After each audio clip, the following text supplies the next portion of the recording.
Part 1, Chapter 1, Part 2 of Chapter 1. He had left the dike and was well into the country when he realized that the darkness seemed to be creeping in very early in the evening for August.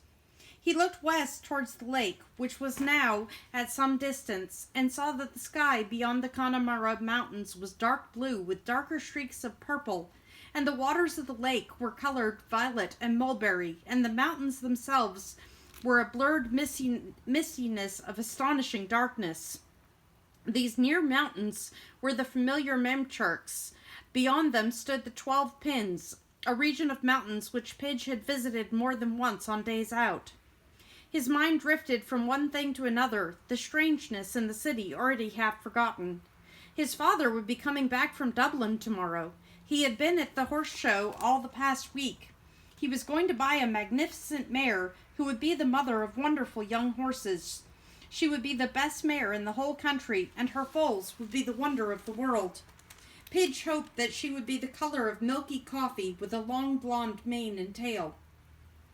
He knew that she would have a beautiful head, and that her muzzle would be a soft, warm velvet. He could hardly bear to wait until he looked into her gentle and intelligent eyes for the very first time. Then there would be the lovely, gradual friendship growing stronger day by day. "Could I have a few syllables with you, young sir?" Pidge looked round him. Sitting on the wall in amongst the bushes, so that he was almost hidden from view, was a very ancient-looking man wearing the appearance of an angler. His face was as wrinkled as dried apple skin, his tweed hat was stippled with artificial flies, and there was a basket and rod standing up against the wall beside him. His eyes were a bright blue color, and they twinkled as dewdrops lit by the sun. Pidge got off his bike and walked over to him. "Are you the young sir who's just been buying in Galway?" "Well, I'm one of them. There must be dozens of others," Pidge answered politely. "That's a fair old catch you got under your jumper," the angler said in an admiring way. "That's not a catch at all," Pidge smiled, thinking that fishermen all have one-track minds. "Isn't it?" the old angler said with some doubt. "No, just some books." The man looked satisfied for some reason. "I'm to tell you to watch out," he said. "There's danger at the crossroads." "At the crossroads up ahead? What kind of danger?" "Too soon to say, but danger there is." Pidge could think of only one possible danger. "You can't mean traffic. It's so quiet round here." "I can't mean traffic, young human sir. But you are to use the eye of clarity when you get to that spot. There's deluderings at the crossroads, such as would confound geography and cartography, such as would make Pandora's box into a twopenny lucky bag," the old angler said earnestly, and added, "Bad work, and not many knowing it. Quiet as water under the ground. You be careful, young mortal, sir, as there's more than one kind of angling, and you could be sniggled in a flash. There's lures and lures, that's my message." "What a lot of strange things he said, and I don't understand the half of it," Pidge thought. Aloud he said, "Who told you to tell me? Was it the Garda?" "Couldn't say it was, but that's the chatter that's filling the place, and I was to put you wise." The old angler looked with dreadful earnestness straight into Pidge's eyes, as if trying to impress the importance of his words on Pidge's brain. His concern was clearly very great. "Well, thank you very much," Pidge said. "All the small wild things know it," the old angler said. "It's them that chatters." "They usually do," Pidge replied, thinking of forest fires and how animals are said to scent danger from a silent wisp of smoke. Not knowing what Pidge was thinking, the old angler looked surprised at Pidge's apparent knowledge. "You know more than the Minister of Education," he said, and he swung his legs in behind the wall with great agility. He began to walk off. "Don't forget your rod and basket," Pidge called after him, and put them over the wall. "What rod and basket?" He turned and came back. He smiled just a bit ruefully, Pidge thought, when he saw that he had forgotten what should have been his most treasured possessions. "Time has made a nutmeg of me brain box, I fear," he said, and picked them up. "My thanks to you and a safe journey." "My thanks to you and goodbye now," Pidge said. The old angler vanished from sight in the bushes. Probably on his way to the lake, Pidge decided. He got back on his bike and rode on, his head turned towards the lake to try for a glimpse of the old man. He stood up on the pedals and looked at the expanse of fields and bushes. There was no sign of him anywhere, and the only person visible was a distant youth with flowing fair hair, dressed in something white that looked like a tunic, who was running at an exuberant and impossible speed just for the joy of it. It must be the distance deceiving me, he thought. He's probably wearing some sort of sports kit and is running fast all right, but not impossibly so. I wonder where the old man is gone. He was nice. I liked him, and he was so odd and interesting. Before he could puzzle further about the old man, he was surprised by a large, freshly painted signboard stuck in by the side of the road. It said, "This is a very safe road. A boy can cycle it with his eyes shut." And then there was another almost immediately after saying, "This road has been awarded the Very Safe Road Prize in the All-Ireland Competition for Very Safe Roads. Any boy can cycle on it with his eyes shut. Try it today." Pidge burst out laughing. "It's just like a student's tricks, although it isn't Rag Week, and they're all supposed to be gone home for their holidays. Maybe some of them are back early, and they've got some kind of game going on for charity. I wish I knew more about it and where the real fun is." He reached the summit of a small hill, stopped, and got off his bike.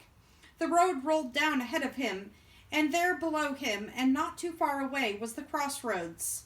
And it was just the crossroads. There was nothing there. All was just as usual, the signposts, the stone walls, and the few trees growing slender and young in the corner of one of the 4 fields bordering the road. They were too few to be a good hiding place for a would-be trickster. A sense of disappointment was beginning in Pidge until he realized that he was standing in the middle of a dead silence. There was no lowing of cattle in distant fields, no barking of dogs from farms even further distant, no soughing of the wind in the solid old trees growing right beside him on the hilltop. No bird song or chatter, no clicking of grasshoppers in long grasses. No thing made any sound at all, and there was only a stretching and continuing silence, stretching all round him and continuing far away. Everything seemed to be holding its being in check, waiting for something to happen. My imagination again, Pidge reflected. I wonder how many dead silences I've been in before and just not noticed because my head was busy with my own thoughts. Anyway, there's my road home, and home I must go. The silence persisted as he freewheeled down the hill. It magnified the sounds of the bicycle, the squeaks that needed oiling, the whir of the wheels, and the click-clacking of the chain as he rested his feet on the pedals. Small stones rattled sharply against the inside of the mud guards as they jumped out from beneath the pressure of the wheels. Each one sounded like a sharp hand clap. The bike sounds like a real old rattle trap. I'm sure it can be heard for miles, he thought. A moment later he was there, at the crossroads at last, and about to cycle on, when he happened to glance at the signpost. It was all turned round the wrong way. All the 4 fingers were pointing in wrong directions. "So that's it," he exclaimed. "Those rascals of students are trying to send people astray. What a funny idea, and won't Auntie Bina have a good laugh when I tell her?" He got off his bike again and inspected the signpost. The finger that said Shankraig was pointed in the direction of Kyledove. Shankraig was the place where he lived, and Kyledove was a great tangled wood, dark and wild and frightening, even in the bright middle of a summer's day. In its heart and center there was an ancient moss-covered ruin that had slipped and crumbled over...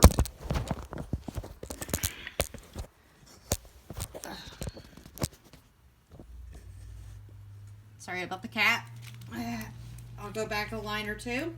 Shankraig was the place where he lived, and Kyledove was a great tangled wood, dark and wild and frightening, even in the bright middle of a summer's day. In the heart and center there was an ancient moss-covered ruin that had slipped and crumbled over long ages of time until its stones had the texture of old damp biscuits. Kyledove means black wood, and that was because it never saw sunlight.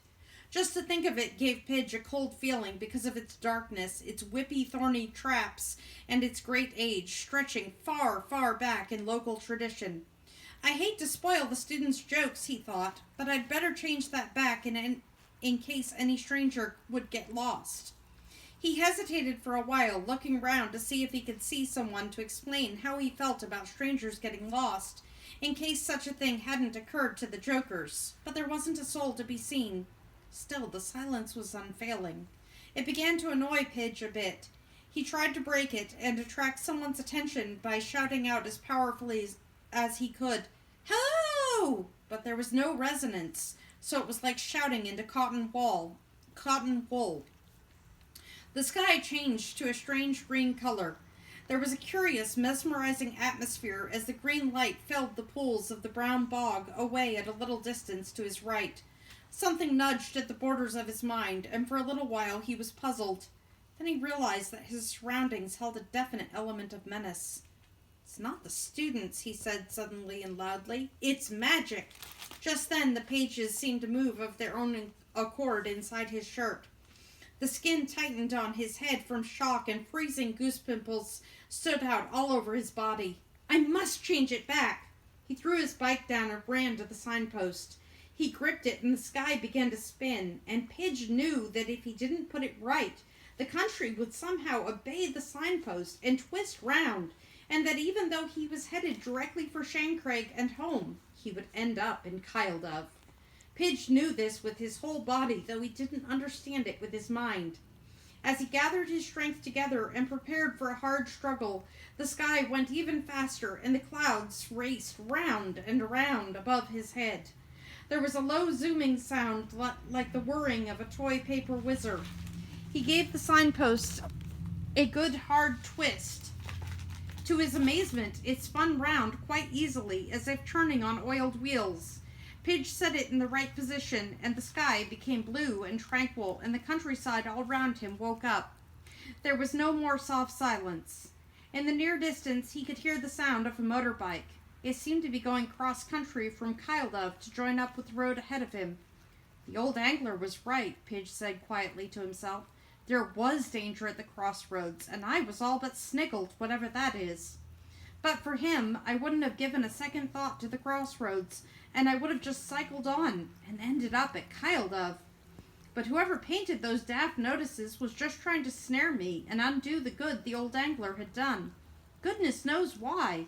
But as to the pages, I must have jogged them somehow and imagined they moved, because there was a funny feeling about, with the sky so strange and everything. I'd have jumped at my own shadow just then. I won't stop now, because I don't want to hang about in case the sky means there's to be a storm. But I'll have a good look at them when I get home. Cycling on home, he searched in his mind for a reasonable explanation. He was beginning to think that he had made much out of little, and that really there was nothing sinister about the signpost or the excitable people in Galway, or the sky, or anything, and that he was only having a wonderful day full of interest when he arrived at the roadworks. There were two big signs standing smack in front of him on the road. One said, "Halt! Roadworks ahead!" The other one had a big yellow arrow on it and the word "Detour." The arrow pointed to a gap tumbled carelessly in the roadside wall. There was a simple barricade cutting off the road. It looked as if it had been thrown together in a hurry, only some barrels placed at the side of the road with planks laid across them. Nothing else, no materials or tools of any kind, not even a shovel to work with. "I'm not going to be put about any more," Pidge said firmly, and he was off the bike in a flash. He pushed the planks off the barrels and cleared a way through for himself. While he was doing this, he heard the motorbike again in the distance. It seemed to be going further on, past his house, which was now not too far away. "Only 5 minutes or so," thought Pidge, "and I'm home, if I put my head down and go fast. The same thing that wanted me to go to Kyledove tried to stop me just now and get me off the road and into the fields.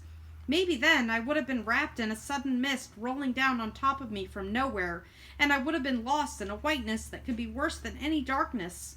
But the trick with the signpost hadn't worked, thanks to the old angler, and there hasn't been enough time for it or them." He gave a small shiver because he didn't know which, and both ideas were frightening. "To do the job properly and make that roadblock look convincing enough to fool a hen. Or maybe I'm being plain daft. Determined to look neither to the left or to the right, he rode on. "I'll be home now, and a good job too," he said loudly. End of chapter 1.